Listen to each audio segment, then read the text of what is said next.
السلام علیکم ناظرین، بلاول بھٹو زرداری کے بی بی سی کو دیے گئے انٹرویو کے بعد حکومتی جماعت کی طرف سے اس خوشی کا اظہار کیا جا رہا ہے کہ پی ڈی ایم تقسیم ہوتی نظر آ رہی ہے اور بلاول بھٹو نے اپنے خیالات کا کھل کر اظہار کر دیا۔ اس سے مسلم لیگ نواز اور پیپلز پارٹی کے راستے جدا ہو سکتے ہیں۔ اگرچہ بلاول بھٹو زرداری کے اس انٹرویو کو، اس کے جو حصہ اس وقت حکومتی جماعت کے جو وزراء ہیں اور حکومتی اراکین ہیں جس کو پیش کرنے، اس میں بلاول بھٹو زرداری نے کہا کہ آرمی چیف یا جنرل فیض کا نام لینا پی ڈی ایم کے ایجنڈے میں شامل نہیں تھا، یہ میاں نواز شریف کی ذاتی رائے ہے۔ اور جو پی ڈی ایم نے طے کیا تھا جلسوں کے حوالے سے، اس میں اسٹیبلشمنٹ کا ذکر کرنے کا طے ہوا تھا، لیکن اداروں کے سربراہان کا ذکر کرنا یا ان کا نام لینے کا فیصلہ نہیں ہوا تھا۔ اس انٹرویوز کو اگر تفصیل سے دیکھا جائے تو اس کے اگلے ہی حصے میں، اسی میں بلاول بھٹو زرداری نے یہ بھی کہا کہ میاں نواز شریف کی یہ رائے ان کی ذاتی رائے ہے جس کا انہیں حق حاصل ہے، اور پھر یہ کہا کہ وہ 3 بار ملک کے وزیر اعظم رہے ہیں، ان کے پاس ثبوت ہوں گے تو تبھی انہوں نے اس چیز کی، اس کا بات کی ہوگی، اس کا تذکرہ کیا ہوگا۔ اگرچہ حکومتی جماعت کی کوشش ہے کہ پی ڈی ایم تقسیم ہو، لیکن پی ڈی ایم کے رہنما یہ کہتے ہوئے نظر آتے ہیں کہ کوئی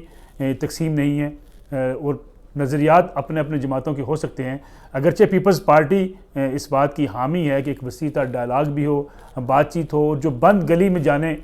کا ایک مرحلہ آ سکتا ہے اس سے اوائڈ کیا جائے۔ مسلم لیگ نواز بھی اسی موقف کی حامی ہے۔ اگرچہ میاں نواز شریف کی جو دو تقاریر کا تذکرہ کیا جاتا ہے اس میں انہوں نے بڑا سخت موقف اختیار کیا تھا، جارحانہ موقف تھا، لیکن اس کے بعد اگر دیکھا جائے تو مریم نواز گلگت بلتستان میں بھی جو جلسے کر رہی ہیں اور ان جلسوں سے خطاب کرتے ہوئے بھی ان کی گفتگو اور ان کا جو انداز گفتگو ہے وہ خاصا کمپوزڈ بھی ہے۔ اس لیے یہ کہنا کہ مسلم لیگ نواز کسی بند گلی کی طرف جا چکی ہے یہ بھی شاید درست نہیں ہے۔ پاکستان کی سیاست میں ڈائلاگ بھی ہو جاتے ہیں، پاکستان کی سیاست میں فیصلے ریورس بھی ہوتے ہیں، اور پاکستان کی سیاست میں جارحیت جو ہے وہ دوستی میں بھی بدل جاتی ہے اور واپسی کے راستے ہمیشہ موجود ہوتے ہیں، اور سیاست میں کبھی ایسا نہیں ہوتا کہ کوئی چیز حرف آخر ہو جائے، واپسی کے امکانات نہ رہیں۔ لیکن حکومتی جماعت یہ سمجھتی ہے کہ کہیں نہ کہیں پی ڈی ایم کے اندر اختلاف ہو سکتا ہے، اور گلگت بلتستان کے الیکشن کے نتائج کے بعد حکومتی جماعت یہ گمان کر کے بیٹھی ہے کہ شاید اس کے بعد پی ڈی ایم کے اندر اختلافات پیدا ہو سکتے ہیں۔ لیکن بعض ذرائع یہ بھی کہتے ہیں کہ اگر وہاں سپلٹ مینڈیٹ آیا، پی ٹی آئی تو کسی کے ساتھ جا کے وہاں اتحاد نہیں کرے گی،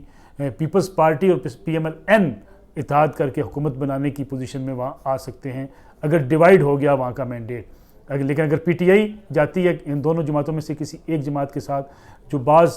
تجزیہ کار کہتے ہیں کہ پیپلز پارٹی کے ساتھ جا سکتی ہے،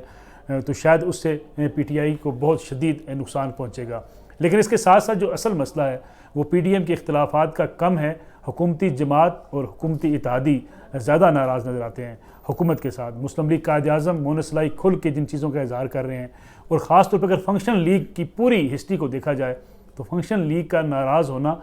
کسی نہ کسی اشارے کا، کسی طوفان کا پیش خیمہ نظر آتا ہے۔ اور اس کے ساتھ ساتھ عمران خان صاحب اگر جلسوں پر نکلے ہیں تو یہ جلسے بھی اگر حکمران جماعت اور پرائم منسٹر اگر جلسے کرنا شروع کر دیں تو اس سے اندازہ لگایا جا سکتا ہے کہ کہیں نہ کہیں کھچڑی پک رہی ہے، اور کوئی ایسی نوبت آ سکتی ہے جہاں حکومت کو بھی کسی ایسے میدان میں جانا پڑ سکتا ہے، اور اس کی تیاری ابھی سے شروع کر دی گئی ہے۔ ورنہ حکومت کی ہمیشہ یہ کوشش ہوتی ہے کہ اپوزیشن اگر جلسے کر رہی ہے، اپوزیشن اگر احتجاج کر رہی ہے، سڑکوں پر ہے، ملک کے اندر سیاسی بحران کو زیادہ بڑھانا چاہتی ہے، تو حکومت اس کو کم کرنے کے لیے، اس ٹمپریچر کو ڈاؤن کرنے کے لیے کوششیں کرتی ہے۔ حکومت ڈائلاگ کرتی ہے، حکومت بات چیت کرتی ہے، حکومت مختلف جماعتوں کے ساتھ بات چیت کر کے انہیں انگیج کرتی ہے۔ لیکن عمران خان صاحب نے آج بھی کہا کہ وہ کسی صورت بھی حکمران جماعت جو ہے وہ اپوزیشن کی جماعتوں کے ساتھ کوئی ایسا ڈائلاگ نہیں کریں گے جس کے نتیجے میں وہ این آر او مانگتے ہیں۔ این آر او وزیر اعظم نے ایک اپنی تقریروں کا، اپنے جلسوں سے خطاب کا ایک ایجنڈا بنا لیا ہے، حالانکہ جو اپوزیشن ہے وہ بار بار پوچھتی ہے کہ کون این آر او مانگ رہا ہے، اور حکومت سے این آر او لے کون سکتا ہے، اس لیے کہ حکومت کے پاس شاید اتنے اختیارات ہی نہیں ہیں کہ وہ کسی کو این آر او دے سکے۔ لیکن حکمران جماعت بھی اگر سڑکوں پر آ رہی ہے، حکمران جماعت بھی اگر جلسوں سے خطاب کر رہے ہیں وزیر اعظم، تو یہ کسی نہ کسی بات کا پیش خیمہ ضرور ہے جس سے اندازہ لگایا جا سکتا ہے کہ شاید آنے والے دنوں میں حکومت کو مشکلات پیدا ہو سکتی ہیں، یا ملک کسی نئے انتخابات کی طرف جا سکتا ہے۔ جو صورتحال اس وقت سیاسی صورتحال ہے، ایک کلیش کی صورتحال ہے، اپوزیشن اور حکومت کے مابین ایک ڈیڈ لاک ہے، بات چیت نہیں ہو رہی۔ اگرچہ بعض پی ٹی آئی کے رہنما بھی یہ کہتے ہوئے نظر آتے ہیں کہ ایک وسیع تر ڈائلاگ ہو سکتا ہے کیسز کو سائڈ پہ رکھ کے باقی ایشوز پہ بات چیت ہو سکتی ہے، مہنگائی پہ بات چیت ہو سکتی ہے، لا اینڈ آرڈر پہ بات چیت ہو سکتی ہے، ملک کی اکانومی پہ بات چیت ہو سکتی ہے، لیکن وہ بھی ایک ڈیڈ لاک کا شکار ہو چکا ہے۔ یہ ڈیڈ لاک اپوزیشن کے لیے کم خطرناک لیکن حکومت کے لیے زیادہ خطرناک ہے، اور حکومت کے لیے زیادہ خطرناک ہے، یہ ڈیڈ لاک بڑھتا چلا جاتا ہے تو پھر حکومت کے اوپر ایسا دباؤ آ جائے گا کہ جس کے نتیجے میں حکومت کی کارکردگی بھی متاثر ہو سکتی ہے اور حکومت کو کسی نئے انتخابات کی طرف بھی جانا پڑ سکتا ہے۔ اپوزیشن کی جماعتوں میں کافی حد تک کنسنسس پایا جاتا ہے کہ سینٹ کے انتخابات سے پہلے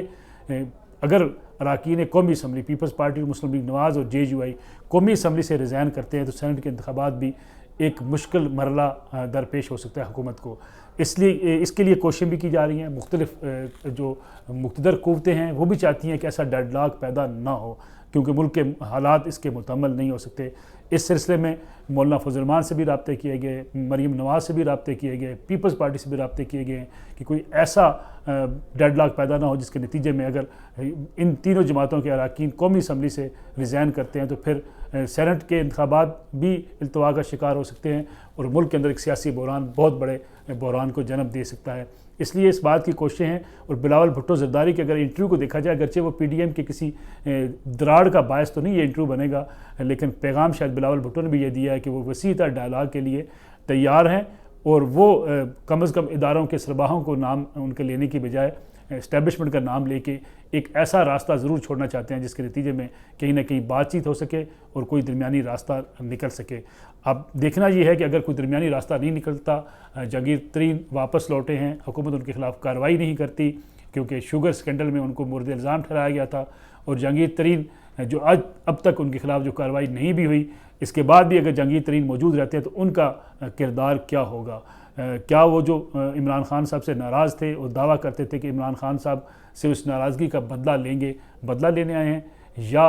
حکومت کو سپورٹ کرنے آئے ہیں؟ کیونکہ ان کے جہاز پہ بنی پنجاب کی حکومت ڈگمگا سکتی ہے۔ اگر حکومت پنجاب میں ڈگمگاتی ہے تو پھر عمران صاحب کے لیے کتنا مشکل ہوگا، یہ شاید اگلے چند دنوں میں کچھ نہ کچھ صورتحال واضح ہوتی ہوئی نظر آ جائے گی۔